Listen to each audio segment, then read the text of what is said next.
పేతురు వ్రాసిన రెండవ పత్రిక 2వ అధ్యాయము. మరియు అబద్ధ ప్రవక్తలు ప్రజలలో ఉండిరి, అటువలనే మీలోనూ అబద్ధ బోధకులుందురు. వీరు తమ్మును కొనిన ప్రభువును కూడా విసర్జించుచు తమకు తామే శీఘ్రముగా నాశనము కలుగజేసుకొనుచు నాశనకరమగు భిన్నాభిప్రాయములను రహస్యముగా బోధించుదురు. మరియు అనేకులు వారి పోకిరి చేష్టలను అనుసరించి నడుతురు. వీరిని బట్టి సత్యమార్గము దూషింపబడును. వారు అధిక లోభులై కల్పన వాక్యములు చెప్పుచు మీ వలన లాభము సంపాదించుకొందురు.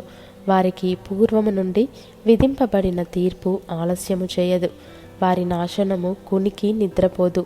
దేవదూతలు పాపము చేసినప్పుడు దేవుడు వారిని విడిచిపెట్టక పాతాళ లోకమందలి కటిక చీకటి గల బిలములలోనికి త్రోసి తీర్పుకు కావలిలో ఉంచబడుటకు వారిని అప్పగించెను.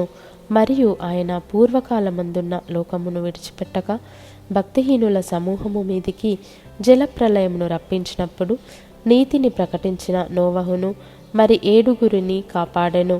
మరియు ఆయన సొదొమ గొమొర్రాలను పట్టణములను భస్మము చేసి ముందుకు భక్తిహీనులకు వారికి వాటిని దృష్టాంతముగా ఉంచుటకై వాటికి నాశనము విధించి దుర్మార్గుల కామ వికారయుక్తమైన నడవడి చేత బహు బాధపడిన నీతిమంతుడగు లోతును తప్పించెను. ఆ నీతిమంతుడు వారి మధ్యను కాపురముండి తాను చూచిన వాటిని బట్టియు విన్న వాటిని బట్టియు వారి అక్రమమైన క్రియల విషయంలో దినదినము నీతిగల తన మనస్సును నొప్పించుకొనుచు వచ్చెను.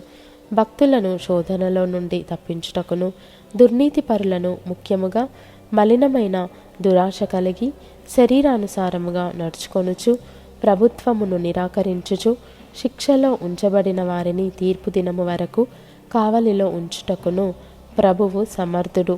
వీరు తెగువగలవారును స్వేచ్ఛాపరులునై మహాత్ములను దూషింప వెరువక ఉన్నారు.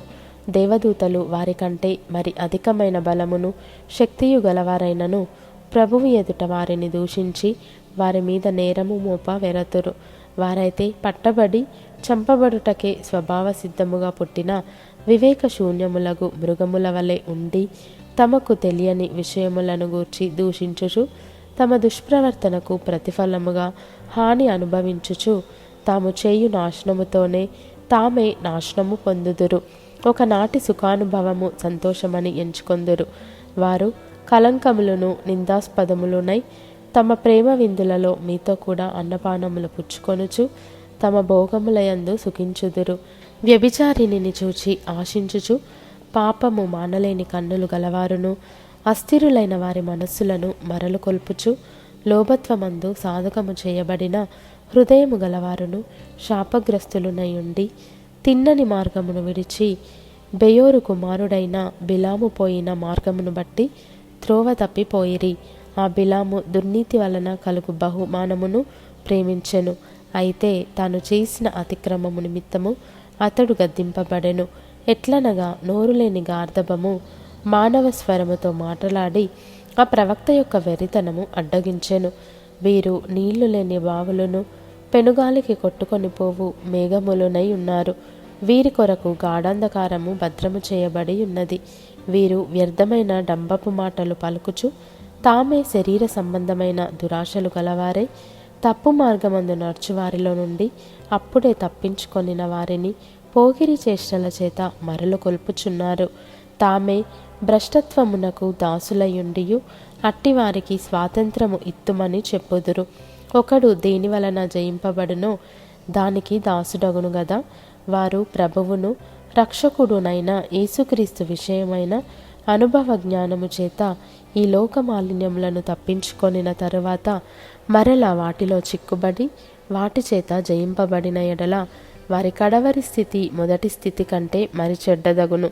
వారు నీతి మార్గమును అనుభవపూర్వకముగా తెలుసుకొని తమకు అప్పగింపబడిన పరిశుద్ధమైన ఆజ్ఞ నుండి తొలగిపోవుట కంటే ఆ మార్గము అనుభవపూర్వకముగా తెలియకయుండుటయే వారికి మేలు. కుక్క తన వాంతికి తిరిగినట్టును కడుగబడిన పంది బురదలో దొర్లుటకు మళ్ళినట్టును అను నిజమైన సామెత చొప్పున వీరికి సంభవించెను.